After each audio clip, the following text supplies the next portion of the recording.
ሰላም ውድ የተከበራችሁ የንቁ ሚዲያ ቤተሰቦቻችን የዕለተ ሮብ ዋና ያልናቸው ዜናዎች ወደ እናንተ ይዘን ቀርበናል። ከዜናዎቹ ጋር ያድናት ነኝ። አብራችሁን ቆዩ። በደቡብ አፍሪካ የኢትዮጵያ ኦርቶዶክስ ተዋሕዶ ቤተክርስቲያን ሙሉ በሙሉ በእሳት ቃጠሎ መውደሙ ተገለጸ።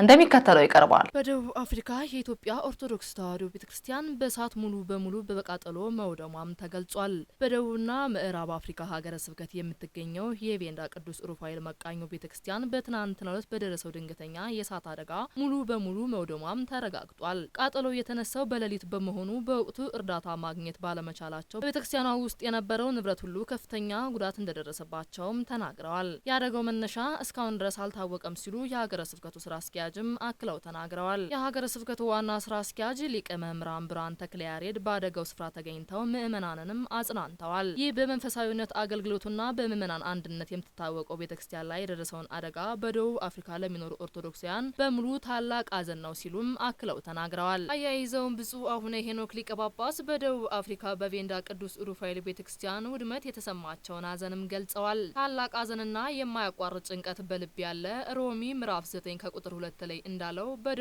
አፍሪካ በቬንዳ ቅዱስ ሩፋኤል ቤተክርስቲያን በደረሰው የእሳት አደጋና ውድመት ጥልቅ ሐዘን ተሰምቶናል ሲሉም ገልጸዋል። የደረሰውን አደጋ የአጥቢያው ምዕመናን እጅግ ልባቸውን በሐዘን የሚጎዳ ቢሆንም ከምንም ጊዜ በላይ ፍቅራቸውና አንድነታቸውን በማጠናከር ለተሻለ ስራ ሊነሱ ይገባል ሲሉም ተናግረዋል። በመላው ደቡብ አፍሪካ የምትገኙ የመንፈስ ቅዱሶቻችን በሙሉ ቤተክርስቲያን መልሶ ለመገንባት በሚደረገው ጥረት ላይ የበኩላችሁን አስተዋጽኦ እንድታደርጉ ሲሉ አባታዊ ጥሪያቸውንም አስተላልፈዋል። በአዲስ አበባ ሀገረ ስብከት የዳግሚት ደብረ ሊባኖስ ደብረ አሚን አቡነ ተክለ ሃይማኖት ቤተክርስቲያን የ3 ቀን ስልጠና አዘጋጀ።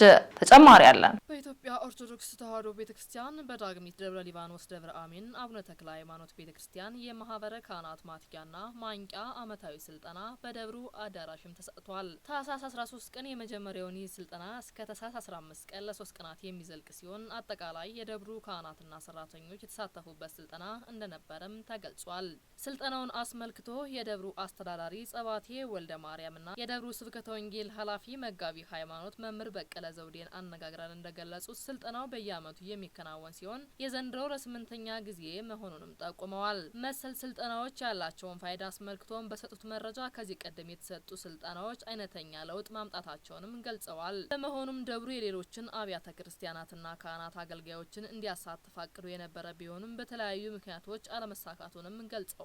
ዛሬ በነበረው የመጀመሪያው ቀን ስልጠና ውሎም የቅድስት ሥላሴ መንፈሳዊ ዩኒቨርሲቲ መምህር ቀሲስ መዝገቡ ካሳ ዶክተር የመንፈሳዊ አባት ክህነታዊ ሚና በሚል ርዕስም ስልጠና ሰጥተዋል። በዘመናችን እንዴት ባለ መልኩ ክህነታችን ኃላፊነታችን እንወጣ በሚል ዋና ሀሳብ በሰጡት በዚህ ስልጠና በዘመኑ ያለውን የካህናት አገልግሎት ክፍተትና የጋራ መፍትሄዎቻቸውን ጨምሮ የዳሰሱት እንደነበርም ተናግረዋል። ዘመኑን የዋጀ የክህነት አገልግሎት ለማስቀጠል የጋራ ችግሮቻችን በጋራ እያየን መፍትሄውንም በጋራ እንስጥ በሚል የተሰጠው ይህ ስልጠና ሌሎቹ ደብር አገልጋይ ካህናትም ጭምር ግንዛቤ ከማስጨበጥ አኳያ ጠቃሚነቱ የጎላ ነው ሲሉ የደብሩ አስተዳዳሪ ጸባቴ አባ ወልደ ማርያምና የደብሩ ስብከተ ወንጌል ኃላፊ መጋቢ ሃይማኖት መምህር በቀለ ዘውዴም ገልጸዋል። ስልጠናው በቀጣይ ቀናት የሚቀጥል ሲሆን በካህናት አገልግሎት ዙሪያ ሰፊ ግንዛቤ ያስጨብጣል ተብሎ እንደሚታሰብም ገልጸዋል። የጥምቀት በዓል ስርዓቱን ጠብቆ በሰላም ለማክበር የሚረዳ የምክክር ጉባኤ ተካሄደ። እንደሚከተለው ይቀርባል። የካህን ስራው ቃሉን መስበክና የሚያጸና ቃል መናገር ሆኖ ሳለ እንደ ዓለም ልማድ በወንድሞቻችን መካከል ጸብን የሚዘራ ከሆነ ትርፉ ቤተክርስቲያን ላይ ጥርስ ማስጫን ነው ሲሉ ብፁዕ ጠቅላይ ስራ አስኪያጁ ገለጹ። በየዓመቱ ከጥር 10 ቀን ጀምሮ የሚከበረው የጥምቀት በዓልን አስመልክቶ በመንበረ ፓትርያርክ ጠቅላይ ቤተ ክህነት ጽሕፈት ቤት ከባለድርሻ አካላት ጋር ምክክር ጉባኤ ተደረገ። የምክክር ጉባኤው በብፁዕ አቡነ ሳይሮስ የመንበረ ፓትርያርክ ጠቅላይ ቤተ ክህነት ጽሕፈት ቤት ዋና ስራ አስኪያጅ፣ የሸገር ከተማና የደቡብ ምዕራብ ሸዋ ሀገረ ስብከት ሊቀ ጳጳስ፣ የመስቀ የዙና መድኃኔዓለም ገዳም የበላይ ኃላፊ የተመራ ሲሆን ብፁዕ አቡነ ዲዮስቆሮስ የቅዱስ ሲኖዶስ ዋና ጸሐፊ፣ በክልል ትግራይ ደቡብ ዞን ማይጨውና የራያ 6 ወረዳዎች ሀገረ ስብከት ሊቀ ጳጳስ፣ የቅርሳ ቅርስ ቤተ መጻሕፍት ወመዘክርና ቱሪዝም የማህበራት ምዝገባ ክትትል ቁጥጥር መምሪያዎች የበላይ ኃላፊ፣ ብፁዕ አቡነ ሪያቆስ የአዲስ አበባና የሀዲያ ስልጤ ሀገረ ስብከት ሊቀ ጳጳስ፣ የመንበረ ፓትርያርክ ጠቅላይ ቤተ ክህነት ጽሕፈት ቤት የመምሪያ እና የድርጅት ኃላፊዎች፣ የአዲስ አበባና የሸገር ከተማ ዋና ስራ አስኪያጆች፣ ዋና ክፍል ኃላፊዎች፣ የአዲስ አበባና የሸገር ከተማ ሀገረ ስብከት የየክፍል ኃላፊዎች፣ የሁለቱም ሀገረ ስብከት የአድባራትና ገዳማት አስተዳዳሪዎች በተገኙበትም ተካሂደዋል። የምክክር ጉባኤው በየዓመቱ ጥር 10 ቀን ጀምሮ የሚከበረውን የጥምቀት በዓል በዘንድሮ ዓመት በድምቀት ለማክበር ግንዛቤ ለማስጨበጥ ያለመ ሲሆን ይህንን ለማጠናከር የሚያስችልና የጥምቀት በዓልን ታሪካዊ ዳራ የሚዳስስ ጥናታዊ ጽሑፎችም ቀርበዋል። ከጥናታዊ ጽሑፍ በመቀጠል ብፁዕ አቡነ ሪያቆስ የአዲስ አበባና የሀዲያ ስልጤ ሀገረ ስብከት ሊቀ ጳጳስ ማብራሪያ ሲሰጡ የጥምቀት በዓል ከማይዳሰሱ ቅርሶች አንዱ ሆኖ ከተመዘገበበት ጊዜ ጀምሮ የኢትዮጵያ ኦርቶዶክስ ተዋሕዶ ቤተክርስቲያን ጉዳይ ብቻ ሆኖ ቀርቶ መላው ዓለም የኔ ጉዳይ ነው የሚለው መሆኑን ከግምት ውስጥ በማስገባት ለእግዚአብሔርና ለሰው ዓይን ምቹ እንዲሆን አለባበሳችን በአንድ አይነት አከባበራችን ደግሞ ከዘፈንና ከውካታ በጸዳ መልኩ ልናከብር ይገባልም ብለዋል። ለበዓሉ ማክበሪያ በሚል የምንይዛቸው ባንዲራና መሰል ነገሮች ከመስመር ያለፉ ሊሆኑ እንደሚገባም አክለው ገልጸዋል። በመቀጠልም ብፁዕ ጠቅላይ ስራ አስኪያጁ መምሪያ ሲሰጡ የተገናኘነው ስለ ጥምቀት ልናስተምራችሁ ሳይሆን በዓላችን ያማረና የሰመረ እንዲሆን ለመመካከር ሲሆን ይህ ትልቅና ዓለም አቀፍ በዓል እንዲሁም ብዙ እንግዶች የሚመጡበት ስለሆነ ከባለድርሻ አካላት ጋር በመከባበርና እግዚአብሔርን የሚያስደስተውን የእንግዳ ተቀባይነት በዓላችን የሚያስቀጥል ምዕመናንና ለእድነት የሚያበቃ ያማረ የሰመረ ዝግጅት ለማድረግ ነው ሲሉም ተናግረዋል። ምንም እንኳን በዓላችን መስዋዕት አድርገው የራሳቸውን እንጀራ ሊጋግሩ የሚፈልጉ ቢኖሩም እኛ ግን በአንድ ልብ ለአንድ ዓላማ እየተመካከር እነሱን ማሳፈር ይገባናል ሲሉም ተናግረዋል። ፖለቲከኞች የእኛን መንፈሳዊ ድግስ ለስህተት ስራ እንዲያውሉ ተባባሪ ከመሆን መቆጠብና ለሰላም ዘብ መቆም ይገባናልም ሲሉ አክለው ተናግረዋል። እኛ ወንጌል መስበክ መጽናናትን ፈልገው ለመጡ ምዕመናን የሚያጽናና ቃል መናገር እንጂ የማይመለከተንን ፖለቲካ ውስጥ በመግባት ቤተክርስቲያን ላይ ጥርስ ከማስጣት ባሻገር እኛ ወንጌል መስበክ ማጽናናት ፈልገው ለመጡ ምዕመናን የሚያጽናና ቃል መናገር እንጂ የማይመለከተንን ፖለቲካ ውስጥ በመግባት ቤተክርስቲያን ላይ ጥርስ ከማስጣት ባሻገር ምዕመናን ለእድነት አይጋበዙም ያሉ ሲሆን በመቀጠልም በወንጭ ቅዱስ ጊዮርጊስ ጠቅላይ ሚኒስትር ዶክተር አብይ አህመድ መመሪያ ሙሉ ወጪ በክቡር መዓዛ ጥበባት ዳንኤል ክብረት አስተባባሪነት እየተሰራ ያለውን ህንጻ ቤተክርስቲያንን አንስተው ብፁዕ ጠቅላይ ስራ አስኪያጁ ክቡር ጠቅላይ ሚኒስትሩንም አመስግነዋል። ወንጭ ቂርቆስ ከ800 ዓመታት በላይ የቆየ መሆኑን አክለው የገለጹ ሲሆን ይህን የሰሩ የሀገሩ ጠቅላይ ሚኒስትር በማመስገን ያልገባቸው ሰዎች አጥላልተውታል። ነገር ግን ቤተክርስቲያናችን የምትጠቀመው በስድብ ሳይሆን ተቀራርቦ በመነጋገር ነው ሲሉም ተናግረዋል። በመቀጠልም ብፁዕ የቅዱስ ሲኖዶስ ዋና ጸሐፊ እኛ ጳጳስ የሆነው በአንድ ልብ በአንድ መንፈስ ሆነን ቤተክርስቲያን ተቀዳሚ ተግባራችን አድርገን የምንጠቅመው የክርስቶስ ወታደሮች ለመሆን ነው። እኛ ካህናት አይደለንም። ሰውን በምድር ላይ በምንሰወው መስዋዕት ሰውን እግዚአብሔርን እንደገና በፍቃድ እግዚአብሔር የተሾምንን ዛሬ እዚህ የተገኘ ነው የማታውቁትን ነገር ኑሮ ሳይሆን ቁጭት ሊሆን የሚገባ በውስጣችን አለ። በመሆኑም የዛሬ በመገኘታችን በዓሉን በተነቃቃ መንፈስ እንድናከብር ለመዘጋጀት ነው ሲሉም ተናግረዋል። ስለሆነም በዓላችን በርትተን በትጋት ልናከብር ይገባል ሲሉም አክለው ተናግረዋል። በመጨረሻም በብፁዕ የቅዱስ ሲኖዶስ ዋና ጸሐፊ ቃለ ምዕዳንና ቡራኬ ተሰጥቶ የውይይቱ መርሃ ግብርም ተከናውኗል። ታኅሳስ 15 ቀን 2018 ዓ.ም ከንቁ ሚዲያ ደረስላችሁ ዜናዎች እኒን ይመስሉ ነበር። ቀሪዎቹን ከቀሪ የንቁ መርሃ ግብሮች ጋር አብራችሁ ቆዩ እያልን እኛ ከወዲሁ ተሰናበትናችሁ። ሰላም እግዚአብሔር ከእናንተ ጋር ይሁን። ቸር ሰንብት። መጽሐፍ ሲናገር ጠቢቡ ሰሎሞን ጊዜ ለሰሚ ይላል፣ ለመስማትም ጊዜ አለው ይላል። የእግዚአብሔርን ድምጽ የማንሰማበት ዘመን ይመጣል። ወንጌልን መማር የማንሰማበት ዘመን ይመጣል። የመስማት እድልም የመጸለይ እድልም የሚጀምርበት ጊዜ አለው፣ የሚያበቃበት ጊዜ አለው። አንኳኩ ይከፈትላችኋል ያለ መድኃኔዓለም እኮ እነዛ ሰነፎቹ አርፍደው ሲደርሱ በሩን ሲያንኳኩ አላውቃችሁም አላቸው። እግዚአብሔር ከዚህ ይሰውረን። አስተውሉ። አንኳኩ ያለው ማን ነው? እሱ ራሱ አይደለ? ለካ ለማንኳኳት ምን አለው ማለት ነው? ጊዜ አለው። ጊዜ ለሰሚ እድለኞች ነን። ጊዜ ሰጥቶን የምነግርሽ ነገር አለኝ እያለ ነው። ደግሞ በእውነት እላችኋለሁ እድለኞች ነን።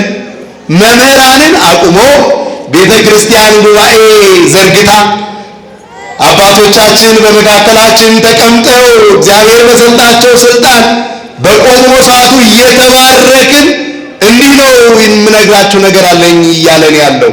ይህን እድል መጠቀም ያልቻሉ ሰዎች ከድንጋይ ታንሳላችሁ ሲል በድንጋይ ተናግሯቸዋል። በቢታንያ ድንጋዮች ሲያመሰግኑ ሰዎች ዝም ብለው ነበር። ከእንጨት ታንሳላችሁ ሲል በእንጨት ተናግሯቸዋል። 3 ዓመት ሙሉ ከጌታ እግር ስር ቁጭ ብሎ የተማረው ይሁዳ መጨረሻ ላይ ጌታን አሳልፎ ሸጠ።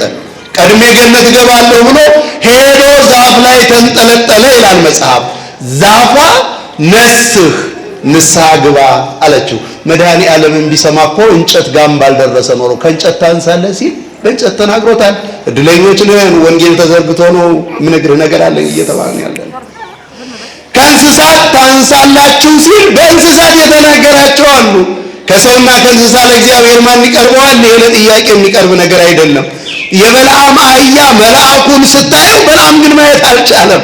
ሲመጣት የማታውቀኝ አህያ ነኝን ብላ በሰው ቋንቋ እናገረችው ይላል። እግዚአብሔር ከዚህ ይሰውረን። ከእንስሳት አንስሃል ሲል በእንስሳት የተናገራቸው አሉ። ጉባኤ ዘርግቶ ነው የምነግርህ ነገር አለኝ እያለን ያለው። ታዲያ ከኛ ምን ይጠበቃል? ያም እንደሆነ አሁንም ደግሜ ያለው መጽሐፍ እንዲህ ይላል፣ ስምዓኒ ሕዝብየ ወእንግርከ፣ ሕዝቤ ሆይ ስማኝ የምነግርህ ነገር አለኝ። ይገባኛል። መቼም የእግዚአብሔር ቃል ሲነገር ሌላ ቦታ ሲሆን ብዙ አይሰለችም። ዓለማዊው ነገር እናውቀዋለን። እሱም በራሱ የሚጠቅምበት ነገር ሊኖር ይችላል። መንፈሳዊ ነገር ሲሆን ግን እንደምታውቁት ሁሉ ነገር ነው የሚረዝመው። ጸሎቱ ይረዝማል። አባታችን ሆይን በአንድ መንፈስ ጀምረን መጨረስ ያቅተናል። ቅዳሴው የሚረዝምባቸው አሉ ያለች እንደተባለው ከቅዳሴ ክፍል የቱ ነው በጣም የምትወዱት ሲባል እቱ የምትለዋለሁ በጣም መወዳት አለ ይባላል። ሰው እቱ መጀመሪያ ላይ ነው ያለችው መሃል ላይ በሰላም ግቡ የሚለው የቱ ጋር ነው ያለው? የመጨረሻዋ። ያ እንዳይሆን አባቶቻችን ቃሉን ስሙ ወይም እንስማ ብቻ አይደለም ብለው ያስተማሩት፣ ጨካኝ እንሁን ጭምር ብለው ነው ያስተማሩት። ምን ነው ንገሩኝ እስኪ የተናገርኩትን አልሰማኋችሁም? ወረስየነ ድልዋነ ንስማ በጥብዓት ቃለ ወንጌልከ ቅዱስ በጸሎቶሙ ለቅዱሳን። የከበረ የወንጌልን ቃል በመጨከን እንሰማ ዘንድ የበቃን አድርገን፣ በቅዱሳን ጸሎት የበቃን አድርገን፣ የበቃን ያድርገን መድኃኔ ዓለም። አያችሁ፣ ጨክነው ወንጌልን የሰሙ ናቸው። ጨክነው የሰሩት የኖሩት ይህችን ቤተ ክርስቲያን በአጥንታቸው ብዕር በደማቸው ቀለም አድልቀው ለእኛ ተዋህዶን ያስረከቡን አባቶቻችን የምንማረውን ይህን ቅዱስ ቃል ጨክነው የሰሙት ናቸው። ንቁ ኦርቶዶክስ ተዋህዶ የጸሎትና የንስሐ መርከብ ማህበር በእግዚአብሔር ፈቃድ በወንድማችን የኔነህ ተስፋዬ አስተባባሪነት ከተመሰረተ ጊዜ ጀምሮ ከሚሰጣቸው ዘርፈ ብዙ መንፈሳዊ አገልግሎቶች መካከል የሐዋርያዊ አገልግሎትና ያሬዳዊ ዝማሬዎች አንዱ ነው። በዚህ ክፍል የኦርቶዶክሳዊ ተዋህዶ ቤተክርስቲያንን ዶግማና ቀኖና የጠበቁ ኦርቶዶክሳዊ ለዛ ያላቸው ለነፍስ እረፍትን የሚሰጡ ወቅታዊና ዘመኑን የዋጁ ስብከቶችና ያሬዳዊ ዝማሬዎችን በመላው ዓለም ለሚገኙ ተመልካቾቹ በንቁ ሚዲያና በኢትዮ ማህበር የዩቲዩብ ቻናል እያቀረበ ይገኛል። አገልግሎቱ በመላው ዓለም ለሚገኙ አማኞች ተደራሽ እንዲሆን በየዕለቱ የሚለቀቁ ስብከቶችንና መዝሙሮችን ላይክና ሼር ያድርጉ። እንዲሁም የዩቲዩብ ቻናላችንን ሰብስክራይብ በማድረግ የዚህ ታላቅ አገልግሎት ባላሻራ ይሁኑ። ንቁ ሚዲያ ርቱ የቤተ ክርስቲያን ልሳን